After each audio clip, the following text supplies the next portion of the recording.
Here we have a couple of students here, so I guess we can start. So yeah, yeah, you guys can like start asking questions one by one, like any problems that you might have, and we can go through them.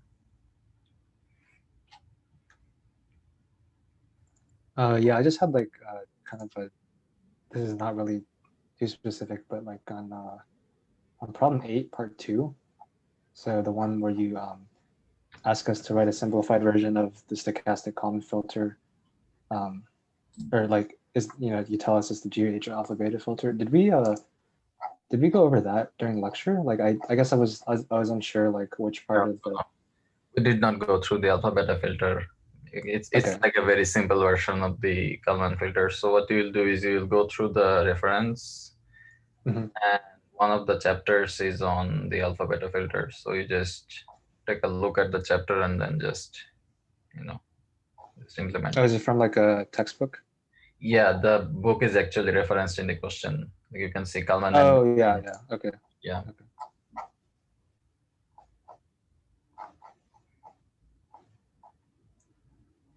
Okay. Anything else?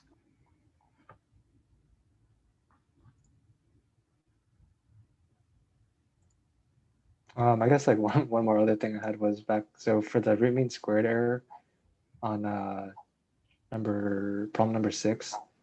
Hmm. So is that like because root mean squared error is like a like you have two arrays and you have a scalar. Is it like a cumulative root mean square error like over like No, all the previous samples?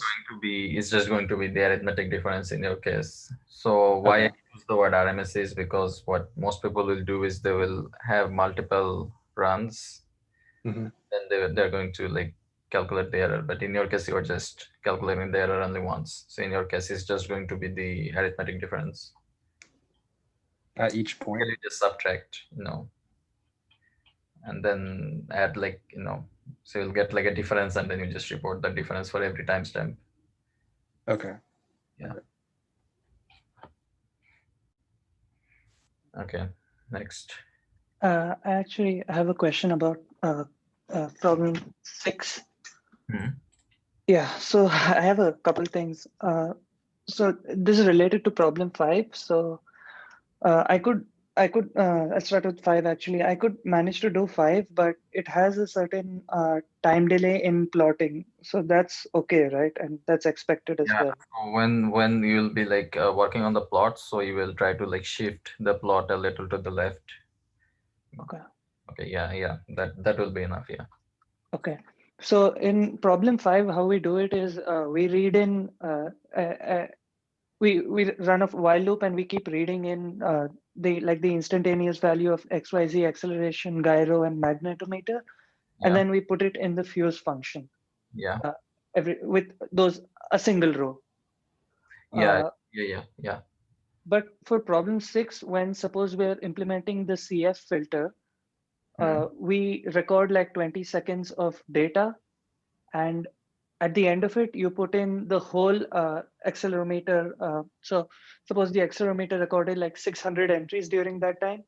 You put in all of those, you put in all of the gyro, and you put in all of the magnetometer to get the final fused result, right? For CF, yeah, but you will not use the magnetometer in the CF Okay. because I asked you to do 6 DOF CF. Yeah. So I remember someone mentioning last time about them getting very similar values for CF and Kalman, and that turns out to be the case when I think the person used the example which was referred to, in which case there was 9 DOF for all of them. So let me just share my screen. Okay. So if you like, this is a simple phone motion where, can you see my screen? Yeah, I can just see yeah, yeah, I can see, yeah. Okay, so this is the example of the graph where I can I see the graph. I can just see your desktop. Yeah, now I can see the yeah, graph. perfect. So this is like me moving my phone in one circle with Hmm. 9 DOF. Okay. If I make this 6, it looks like this.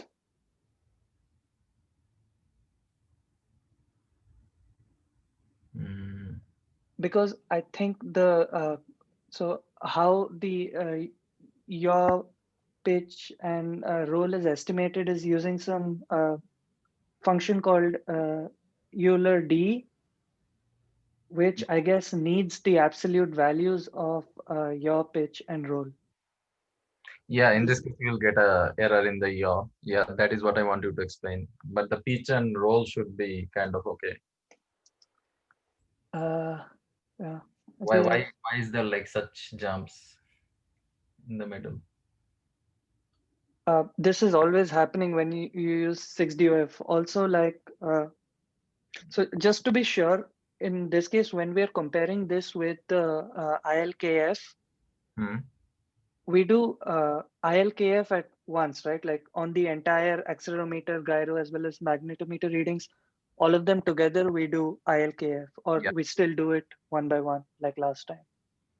yeah, that's right. Yeah, you can do it like you can do it like in two ways. You can either record, the 20 seconds of data and then feed to the filter, or you could, time yourself doing it. But I guess it would be better if you like record 20 seconds and then fit to the LKF and CF, because you will not be able to reproduce the same motion if you do it Right. like separately. Okay.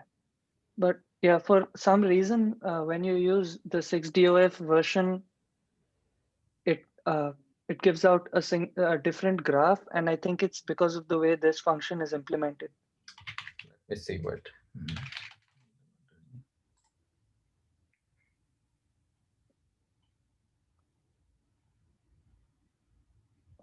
Okay. Hmm.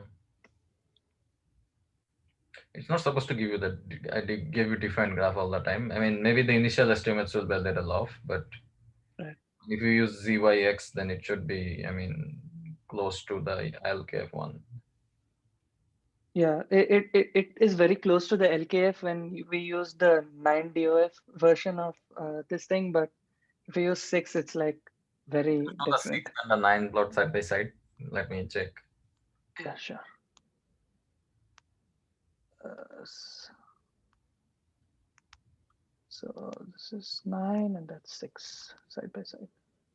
I think what you need to do is you need to check the Euler D, that ZYX parameter properly, and try to like change it to, XYZ and C, and try to see which coordinate frame works best for you. Okay. Okay, okay. Yeah.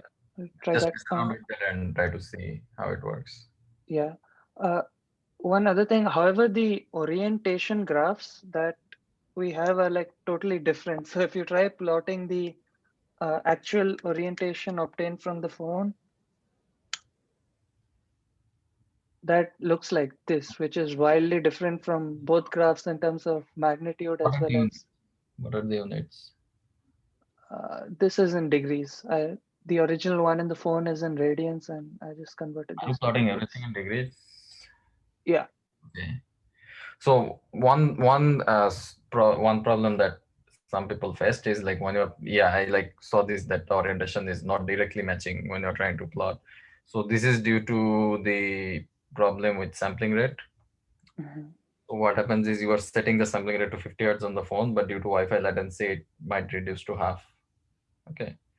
So what you need to Yeah. do is like you need to fiddle with the sampling rate of the filters a little. So today morning I was experimenting with Patrick, and then he said that, I mean, he observed that if you have the sampling rate in the MATLAB side, I mean, you keep the sampling rate in the smartphone to like 50 hertz, but then you like halve it to Mhm. MATLAB like 25 hertz, then the error starts to like decrease a lot. So try to, see. This is with that setting, so it's currently 30, yeah, 60 on my phone and 30 on MATLAB. Oh, so you've already halved it. Yeah, I've already have that. Okay. And you are on like iPhone or Android? iPhone, yeah. Okay, this is a little weird. Yeah. This is for how many seconds of data? 20. So 20 seconds doesn't actually give too much information. So I made it like 2 minutes of data. Why 20 seconds is not enough?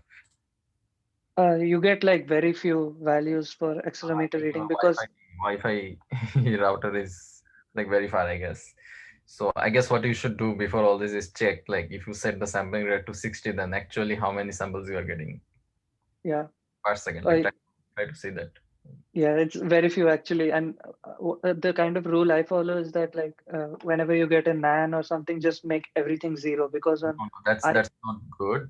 So instead of doing that, try to use the previous value. That might yeah I will- the problem with doing that on iPhone is that sometimes the timestamp gets recorded as the Z coordinate. So if no, no. there's an yeah. You have to look at like how you should process the strings. You have to process the strings intelligently. Mhm. No. Yeah. Yeah, I've This is actually done that. me off, and yeah, a couple of problems are going on I see here, but I mean they're not Mhm. that difficult to solve. So like try and see Yeah, like fiddle with the sampling rate, then yeah, uh, I'll try playing with the try sampling to rate. process the what will I say, the strings are in a little more intelligent way, because you said that your Mhm. timestamps is being recorded as Z. That's not good. Yeah, Yeah. okay, I'll try that. Yeah, and post on Piazza if you have any more problems. Yeah, Okay. thanks. Okay, someone raised your hand. Yeah, you can go on.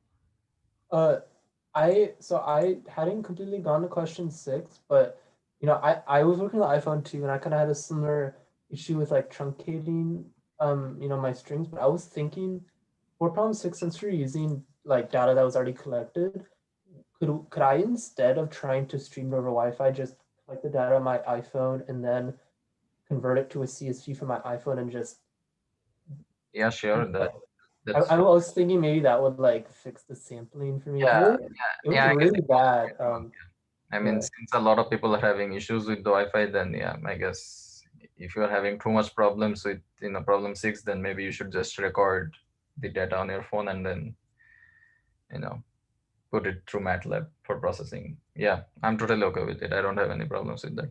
Yeah, and then for problem 5, it because of how bad it was, it mostly resulted in my it's my graph, it follows along, but it's very delayed and sometimes it's almost inaccurate. So I'm worried that I don't know if anyone else has had that same experience, but I after maybe mean, like, problem 5 is not. It's not about accuracy. Problem all 5 is right, about as long as demonstration. it's moving around, it should be fine. Yeah, I mean, even if it has like a little bit of latency, it's fine. Yeah, I mean, it wasn't too accurate. I was a little worried that I was doing And something it's wrong. going to drift, and that's the weakness of all these filters. It is going to drift, so it's fine. Don't All worry. right, thanks for clearing that up. Yeah. Okay. Okay, next. Just a really simple question. So for problem 5, when we use the fuse function, there are 3 parameters, so acceleration, gyro, and mag. So I was wondering, are these supposed to be 1 by 3 factors for each of them, or are they just like a scalar? So they are going to be vectors. So acceleration is like 1/3, gyro is 1/3, and magnetometer is 1/3. Got it. Thanks. Yeah.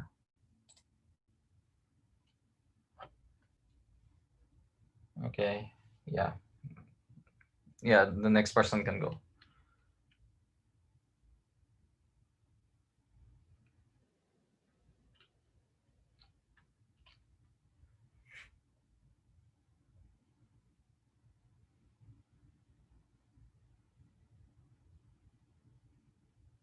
Yeah. Any more problems? You can unmute and ask.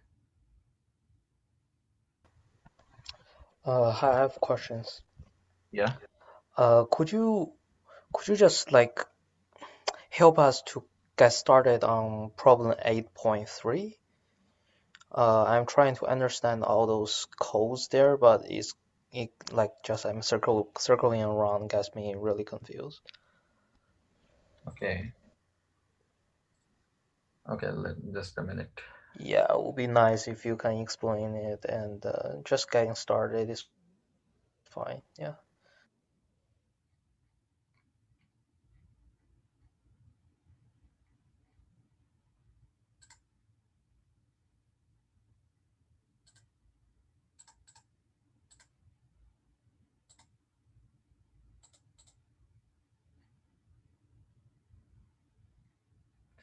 Okay. So what you basically have to do for problem, part 3 of problem 8 is I told you to write a pseudocode for implementing the extended Kalman filter. And I gave you like a link, right? Where they have like this library for Arduino, which you can like kind of implement on board and perform, GPS and IMU fusion. So they have 2 examples. Let me share my screen and show. If you can see my screen, you can see that there are like 2 examples, benchmark and sensor fusion. So you can simply go to the sensor fusion example. And here you're going to find this class and try to see like what's happening in this class. You're going to see that this guy is basically implementing all the extended Kalman filter equations that I was talking about in an analytical manner. Okay. So try to go through this. So here he's, I think, fusing barometer and temperature readings, but you are supposed to fuse IMU and GPS readings. So try to see what's going on here. And he's also using tiny EKF files, so you can go through the source. So here he has the source. So he has like a lot of stuff going on, like Cholsky decomposition that I talked about and stuff. So all this stuff you don't need to like write in details, like all these functions. So you can just, in pseudocode write that here I'll need to do, this type decomposition and stuff. Okay. So these are the functions in the tiny EKF. Okay. And you like see what the struct is and then, just go through this example and try to kind of, write something for IMU and GPS fusion. Oh, okay. So you mean we use that existing like EKI filter? Yeah, I mean, this is a good implementation. Okay, so we basically just implement it instead of like writing the filter by ourselves. Okay. Yeah, you don't need to write it. I mean, it's just pseudocode, so it's just going to be like rough, Okay. like code. I mean, just go through this example and see what kind of functions he's using. He's obviously not fusing IMU and GPS, he's using something else, but Yeah. Mhm. yeah, modify it a little. Thank you. Okay, yeah. So any more questions? Yeah, I have a question about problem 2. So I noticed this after I started later part. So it says like the first 5 rows, the matrix should correspond to the UDP packet received at the first timestamps. But I noticed that like every message was cutting to half. Like with each line only having like 508 characters. So I'm wondering how to fix it. I tried to like change the buffer size. There's no, and you are not alone. Like a lot of people has told me, you are using the iPhone app, right? Yeah. Yeah, a lot of people has told me it comes like, in 2 sets. So that's fine. You just need to combine both of them and assume that they're coming at the same time. Okay. Okay. Thanks. Okay. Next.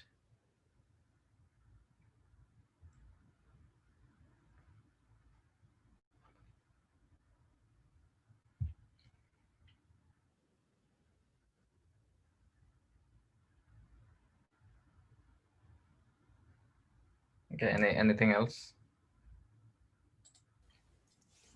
Hi, I have a question on my if if my Android phone, one of the sensor, I think is the accelerator, is not updating. What is not the problem?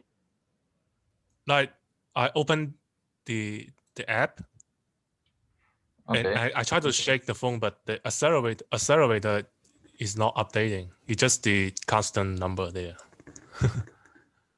Are you like moving the phone and it's like still static, something like that? Yeah, the data is not changing. Only the accelerator. Is that the problem of my phone? Yeah, that's a little weird because so your accelerometer data is not changing. Yeah, the other data is changing. Yeah.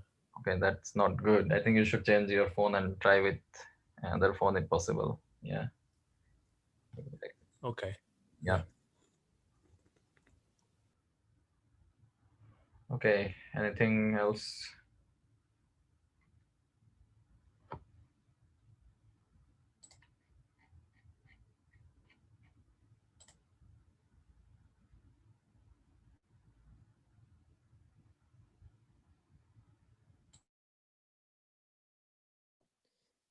I have a general question for problem 5. I'm just looking at the MATLAB source file. Mhm. I'm just starting this. I'm just wondering, maybe I need to look into it a little bit further, but I see a command here that's called read sensor data NPU 9250. So we have to replace this, right, for the way we have been reading using the previous file that we were given, right? Yeah, We this wouldn't be able MATLAB to code use was it. designed for Arduino IMU setup, but we are using smartphone here, so we'll feed all the data using the smartphone. And I guess as a follow-up question, in the way that we've set up before, it still comes in as a stream, right? That data that we're picking up when we do fopen? Yeah. Okay. So the while loop that we have is just for recording purposes and to limit it, right? Yeah. I mean, if you look at the MATLAB function, all you need to do is just replace a single line, the Excel gyro mag. So there you just need to feed the data from the matrix where you're like storing all the stuff. I see. Okay.